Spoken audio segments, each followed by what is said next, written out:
I think one of the things that struck me moving from Wall Street to Washington was this idea that here information is a currency that people value very highly in and of itself, and they're hesitant to tell their own story, and they're hesitant to tell it to people who are new to them. So that has been a challenge. But I think particularly with all the work that the U.S. is doing around the world, all the foreign policy issues out there, if you don't have a Coke to someone else's Pepsi, if you're not out there telling your own story, someone else is going to tell it for you.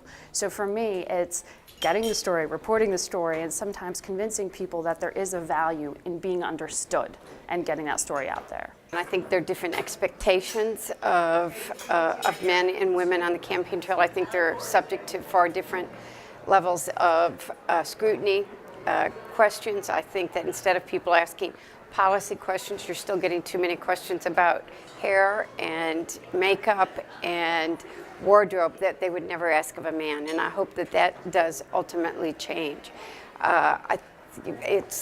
Since I've been in the workplace and since I've been in politics, you have seen women make significant progress. I think we need to have a very strong old girl network. I think we all become stronger when we help each other become stronger.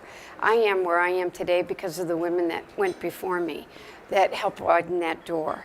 We all have obstacles. For me, it's really sort of just the frustration of never doing my job well enough. I always want to do it better.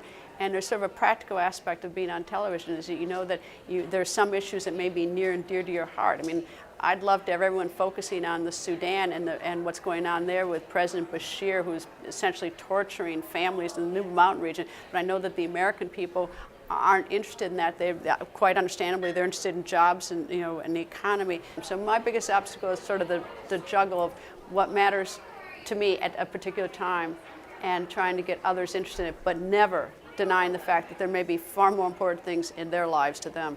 Washington is a male-dominated town, and the White House press room follows the trend.